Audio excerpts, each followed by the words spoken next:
"I'm going to be king of the pirates," he declares to the empty sea. But legends aren't built alone.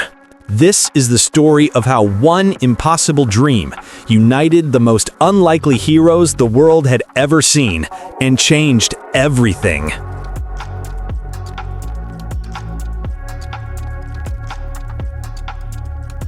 The first Nakama. The sun beats down mercilessly on a navy execution yard. Roronoa Zoro, the demon of East Blue, hunter of pirates, is tied to a post, his 3 swords confiscated, his pride intact. 9 days without food or water. His arms strain against the ropes. Citizens whisper in fear and fascination. Then a voice cuts through the tension. "Hey, you're pretty cool!" A boy in a straw hat climbs over the wall, grinning like he's found buried treasure. This is Monkey D. Luffy, and he has no idea what he stumbled into. "Untie me and give me my swords," Zoro growls. "I'll kill you first." Luffy just laughs. "No, you won't. I'm gonna be king of the pirates, and you're gonna be my crew." Zoro stares at this lunatic. A pirate asking a pirate hunter to join him. The sheer audacity of it. But then Captain Morgan's son appears, the spoiled marine who put Zoro here, and threatens to execute a little girl who tried to help him. In that moment, something shifts. When Luffy punches through an entire squad of marines to protect that child. When he places Zoro's swords in his bound hands with complete trust. When he says, "I'll decide for myself whether you're good or bad," Zoro makes a choice. His 3-sword style cuts through the ropes and the corruption in one devastating strike. "Fine," Zoro says, sheathing his blades. "I'll join your crew, but if you ever get in the way of my dream to become the world's greatest swordsman, I'll cut you down myself." Luffy's grin could light up the ocean. "That's what I like to hear." But as they leave the naval base behind, Luffy turns to the horizon and says something strange. "We need at least 10 people." Zoro raises an eyebrow. 10 people crazy enough to follow this kid? He can't imagine what kind of misfits they'd have to be.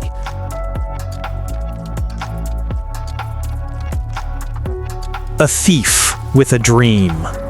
Orange hair, lightning-fast hands, a smile that hides secrets.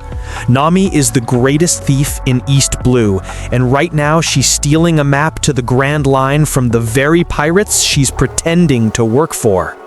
Enter Luffy and Zoro, crashing through the chaos. "Join my crew!" Luffy declares the moment he sees her navigate their escape with impossible precision.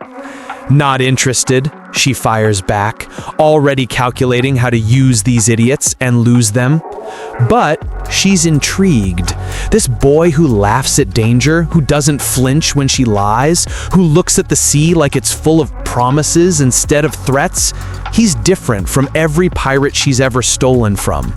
She agrees to cooperate, temporarily, just until she gets what she needs. What Luffy doesn't know, Nami is working for Arlong, a vicious fisherman pirate who enslaved her entire village. Every treasure she steals, every betrayal she commits, it's all to buy her village's freedom.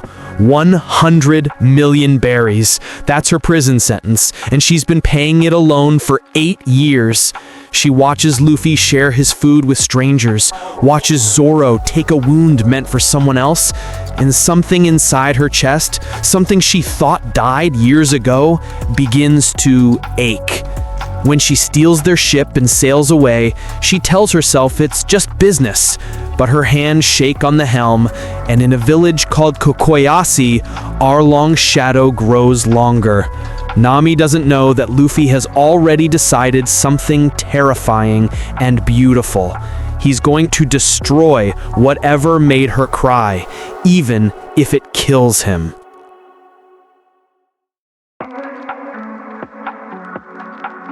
Courage comes in strange forms.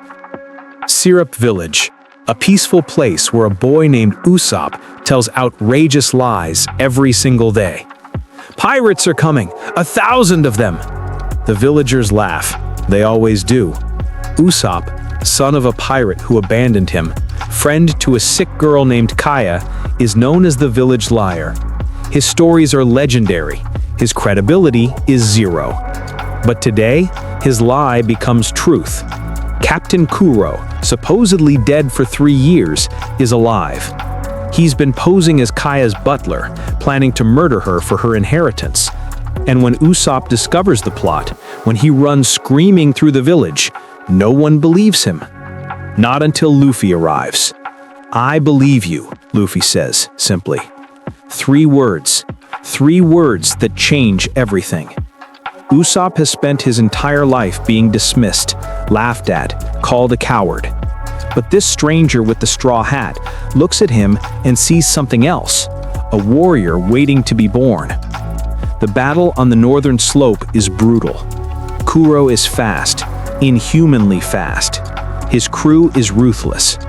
Usopp's hands shake as he loads his slingshot, as he faces real danger for the first time. But he doesn't run. "I'm Usopp, and I'm the captain of this village, and I won't let you hurt anyone here." His shots find their marks. His courage infects his allies.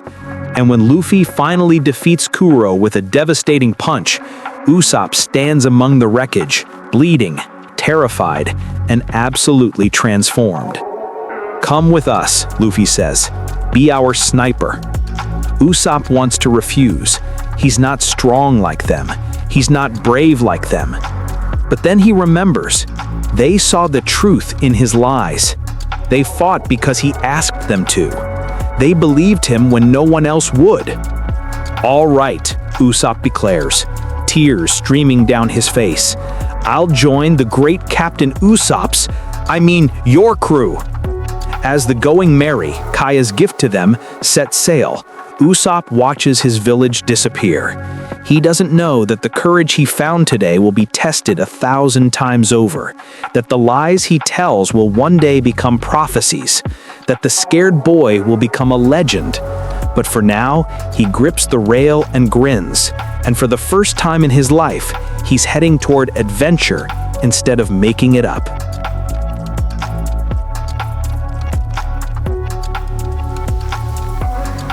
The Barati, a floating restaurant in the middle of nowhere, run by pirates who became cooks, and cooks who fight like pirates.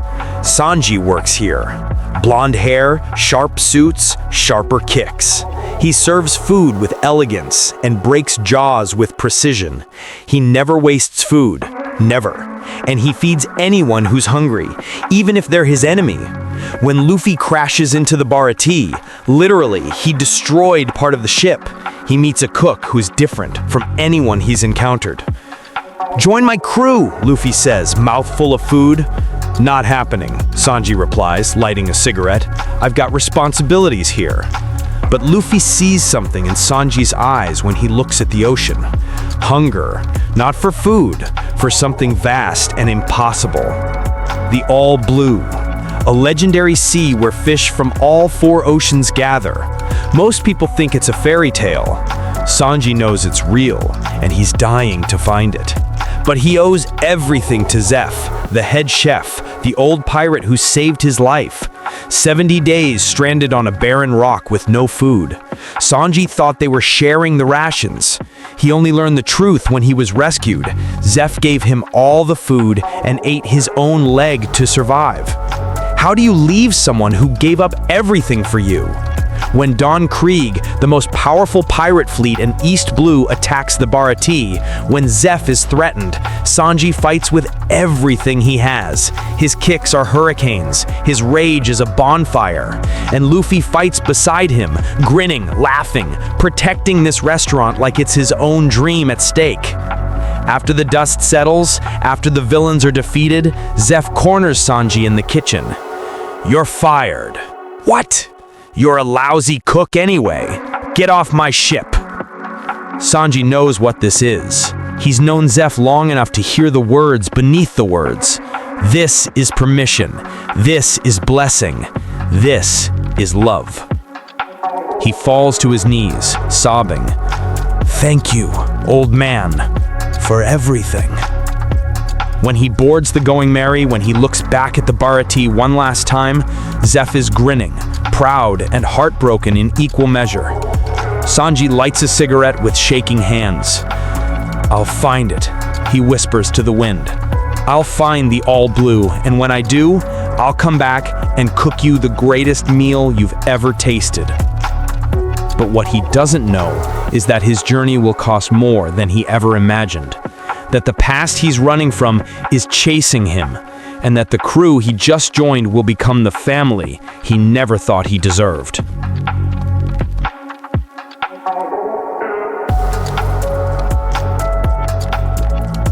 When help comes uninvited. Arlong Park, a fortress of teeth and terror. Nami walks through its gates alone, carrying a bag heavy with stolen treasure. 8 years of theft. 8 years of betrayal. 8 years of slow, grinding sacrifice.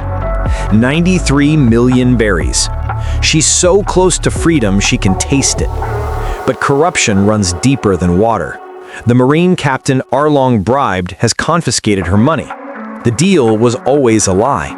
And as the fishmen laugh at her despair, as they remind her that she'll be their cartographer forever, something inside Nami finally shatters. She runs to the tangerine grove behind her house, the grave of her adoptive mother, Belmer, who died protecting her and her sister from Arlong's cruelty. And she stabs the tattoo on her shoulder, the mark of Arlong's crew, over and over, screaming, crying, bleeding, trying to cut away the prison embedded in her skin. That's when Luffy appears. She collapses. Luffy, help me! 2 words. After 8 years of bearing everything alone, after insisting she needed no one, after pushing everyone away, she finally asks. Luffy doesn't say anything. He just places his treasured straw hat, the symbol of his promise to Shanks, the most precious thing he owns, on her head. And then he walks toward Arlong Park with murder in his eyes. Which one? He asks. What? Nami chokes out. Which room? Where did they make you draw maps against your will? The battle that follows is legendary. Zoro fights through broken ribs. Sanji kicks with oceanic fury. Usopp fires with trembling precision. But it's Luffy who climbs to the top of Arlong Park, who stands before the cartography room where Nami spent 8 years enslaved, who hears her scream, "Help me," one more time, and he destroys it. Punches through steel and stone and the weight of Nami's despair, brings the entire tower crashing down. Nami, you are my Nakama! The fortress crumbles, the fishmen fall, and for the first time in 8 years, Nami cries tears that aren't made of salt and bitterness. She's free. As the crew sails away from Kokoyasi village, Nami stands at the helm, her helm now, on her ship with her crew. She looks at Luffy, who's sleeping peacefully despite his injuries. Why? She whispers. Why would you go that far for me? Zoro, bandaged and leaning against the mast, answers for him. Because you asked. That's all Luffy needs. And Nami realizes something terrifying. She's not just a temporary navigator anymore. She's home.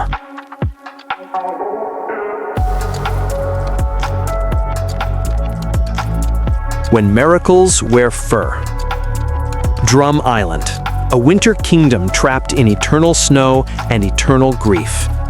Tony Chopper is a reindeer who ate a devil fruit and became something neither human nor animal, a monster rejected by both worlds. He wears a little hat, he walks on 2 legs, he studied medicine for years, and he is utterly, completely alone. His mentor, Dr. Hiruluk, a quack doctor with a giant heart, died months ago, taking a poisoned mushroom soup to spare Chopper the guilt of accidentally poisoning him. Before he died, he taught Chopper one thing. When does a person truly die? When they're forgotten.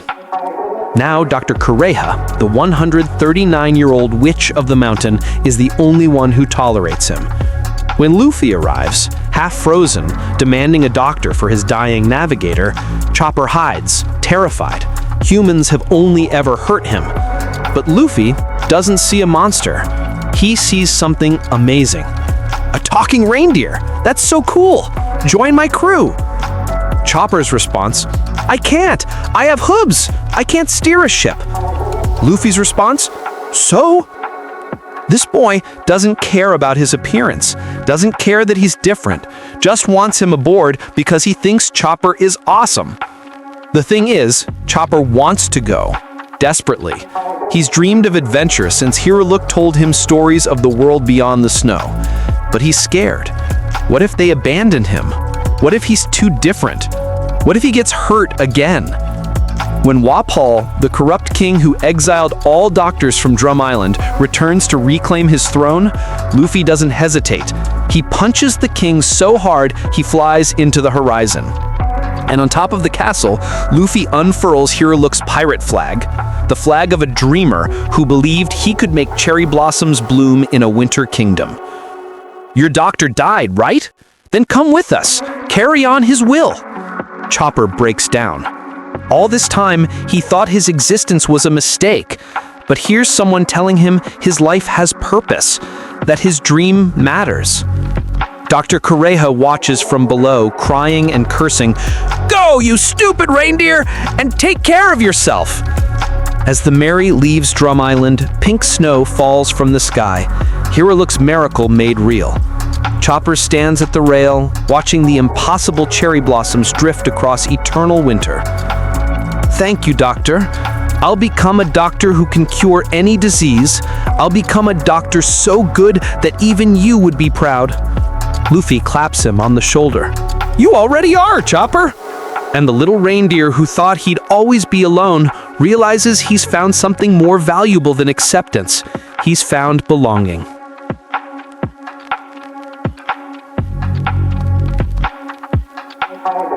The woman who brings destruction. Nico Robin appears like a shadow in Alabasta, serving as the vice president of a criminal organization that nearly destroyed an entire kingdom. She's beautiful, cold, intelligent, and utterly isolated. For 20 years, she's been the most wanted person in the world, hunted since she was 8 years old for the crime of being able to read poneglyphs, ancient stones that contain the forbidden history of the world. Everyone she's ever traveled with has betrayed her. The government calls her a demon. She calls herself a burden. When Luffy defeats Crocodile and saves Alabasta, Robin does something unexpected. She asks to join his crew. Not because she believes in his dream, not because she wants companionship, because she has nowhere else to go. And maybe, just maybe, this boy who defeated her boss will be the one to finally kill her. She wants to die, but she wants to find the true history first. The crew is suspicious. Usopp is terrified. Zoro keeps one hand on his sword. Nami is conflicted. But Luffy just says, "Sure, welcome aboard." "You don't even know me," Robin says quietly. "So, you seem interesting." For months, Robin travels with them, waiting for the betrayal, waiting for them to see her as the demon the world says she is. Instead, they include her in meals. They argue about stupid things. They protect her without asking why. And slowly, so slowly, she barely notices, the ice around her heart begins to crack. When she laughs for the first time, really laughs at one of Luffy's ridiculous antics, she freezes. It's been so long since she felt joy that she's forgotten what it tastes like. Luffy notices. "See? You do know how to smile."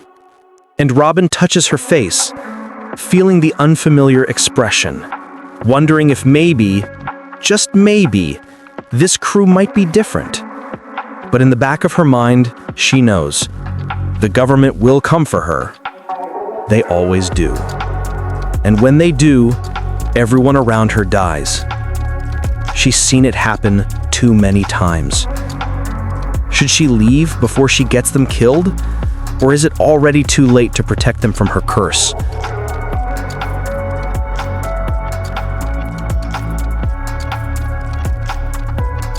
The declaration that shook the world. Enies Lobby, the judicial island where justice is absolute and mercy doesn't exist. Robin is gone, taken by the government's assassins, condemned to execution for the sin of existing. She left a note, "I'm sorry, goodbye." But Luffy doesn't care about notes. He cares about one thing. Robin is his Nakama, and someone took her. "We're going to war with the world government." The crew stares at him. This isn't a pirate crew or a rogue agent. This is the most powerful authority in the world. "I don't care," Luffy says simply. "I'm getting Robin back." The battle is apocalyptic. The crew fights through thousands of soldiers, through gates of justice, through assassins who can cut steel.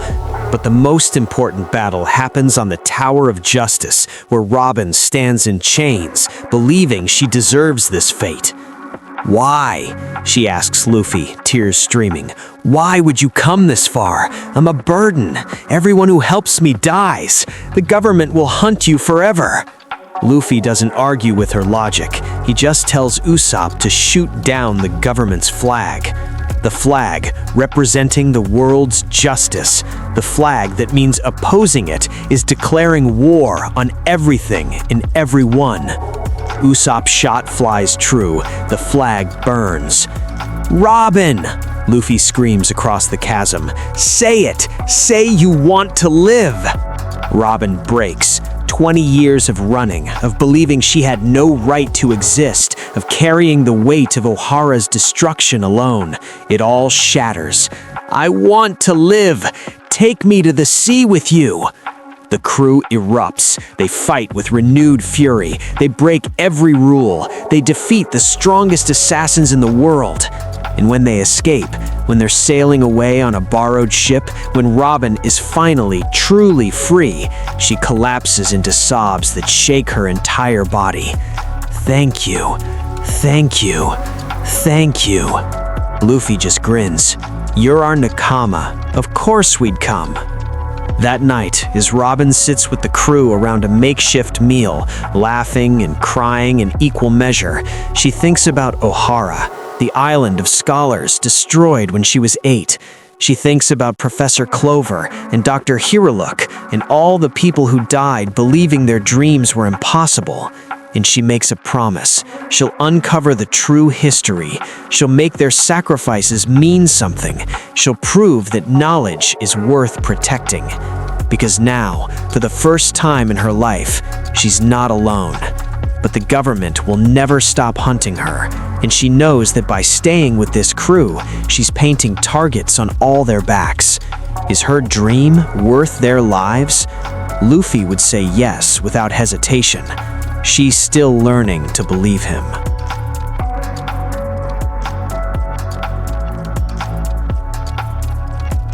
When guilt builds armor. Franky is a hulking cyborg with a pompadour hairstyle and a Speedos powered by cola who builds ships with genius precision. He's also the man indirectly responsible for the death of Tom, the legendary shipwright who built the Pirate King's ship, who raised Franky like a son. Years ago, Franky built warships as a child prodigy. The government stole those ships and framed Tom for their construction. Tom was executed. Franky rebuilt himself into a cyborg to survive. He rebuilt his heart into steel to forget. But when he meets the Straw Hats, when he sees how much they love the Going Merry, the ship that carried them through every battle, something cracks in his armor. The Mary is dying. No amount of repairs can save her, and the crew is breaking apart arguing about it. Franky understands. A ship isn't just wood and nails. It's a Nakama. It's memories. When the government comes for the blueprints to the ancient weapon Pluton, blueprints Tom entrusted to Franky, Franky makes a choice. He burns them, destroys the only legacy Tom left behind, because he trusts Luffy won't let the world end, because he believes in this crew more than he believes in precautions. "Build me a ship," Luffy demands after Enies' lobby. "Hell, I will." But Franky's already designing it in his head, a ship worthy of these insane, beautiful fools, a ship that can carry them to the end of the world. When the Thousand Sunny is revealed, a masterpiece of engineering with a lion figurehead and a smile built into its hull, Franky stands beside it crying like a baby. "Join us," Luffy says. "I can't. I have responsibilities here. I have to take care of..." His gang, the hooligans he's led for years, interrupt. "Go, boss. You've been dreaming of sailing for too long." Franky breaks down completely, these massive, ridiculous, cola-powered sobs. "All right, I'll go. I'll sail around the world on the ship I built." As the Thousand Sunny launches for the first time, as Franky stands at the helm of his own creation, he thinks about Tom's last words. A shipwright should never regret the ships he builds. The ships aren't guilty, only the people who use them. For the first time, Franky forgives himself. For the first time, he believes his creations can carry dreams instead of destruction. And as the crew celebrates around him, these ridiculous, loyal, impossible people, he realizes he's finally building something that matters. But the ocean ahead is vast, and the new world is waiting. Can his ship protect them? Can his strength be enough? He doesn't know, but for Tom, for the crew, for himself, he'll make damn sure it is.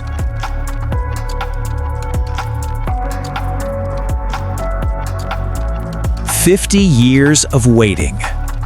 Brook is a skeleton with an afro, a cane sword, and a laugh that echoes with loneliness. 50 years ago, he was part of the Rumbar Pirates, a crew of musicians who sailed the seas, singing songs and bringing joy. They all died to a poisoned attack, all except Brook, who ate a devil fruit that brought his soul back to his body.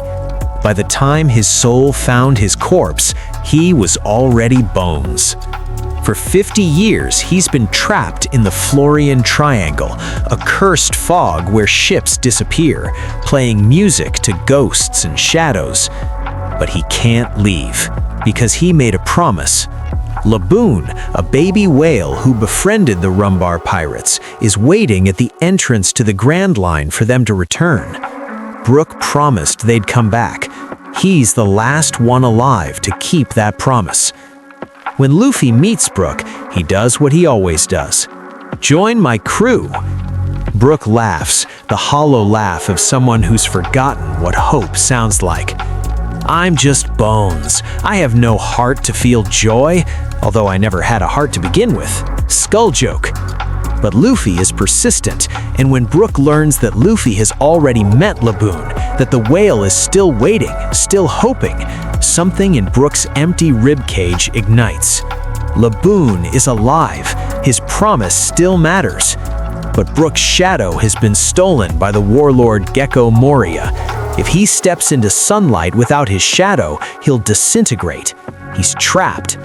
So the crew does the impossible. They infiltrate Thriller Bark, defeat an army of zombies, and Luffy punches Moria so hard his own shadow fights back. Brook's shadow returns. For the first time in years, he can see the sun. When he's asked to join the crew, he weeps, or would if he had tears. "I have to see Laboon again. I have to apologize for making him wait 50 years. Can I really join you?" Luffy grins. "We're heading to see Laboon anyway, and we need a musician." Brook joins. This skeleton who's been alone longer than some of the crew has been alive, who's carried grief and joy in equal measure, who's never stopped singing even when no one could hear him. The first night on the Thousand Sunny, Brook plays Bink's Sack, the song the Rumbar Pirates sang as they died, the song he's been playing alone for 50 years. But this time, the crew joins in. Their voices, off-key, enthusiastic, alive, fill the night. And Brook realizes something that makes his hollow chest ache with something like warmth. He's not performing for ghosts anymore. He has an audience. He has friends. He has a future. Somewhere beyond the horizon, Laboon is waiting. And this time, Brook won't break his promise.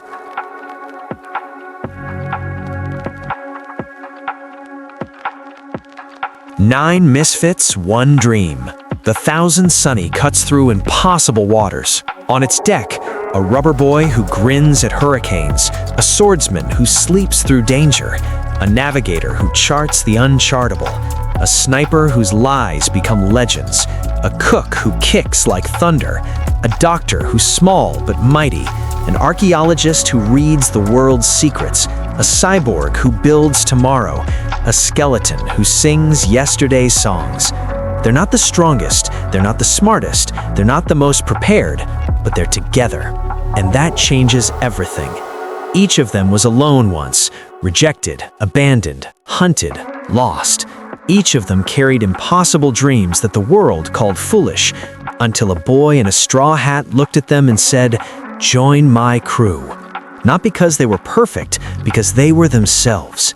As the ship sails toward the new world, toward greater dangers, toward the One Piece, toward destinies they can't yet imagine, Luffy stands at the bow laughing at the storm ahead. "We're going to make it," he shouts to the wind, "all of us, to the end of the world." And behind him, his crew, his Nakama, his family, shouts back in agreement. Because legends aren't born, they're gathered, one impossible dream at a time. But on a distant island, in a shadowy room, powerful figures watch the Straw Hats' progress with interest. "Monkey D. Luffy," one says quietly. "He's gathering quite the crew." Another figure smiles, a smile that promises danger and destiny intertwined. Let's see if he's truly ready for what comes next. The future is unwritten, the ocean is vast, and somewhere beyond the horizon, the greatest treasure in the world is waiting. But the question isn't whether they'll find it. The question is, what will they become along the way?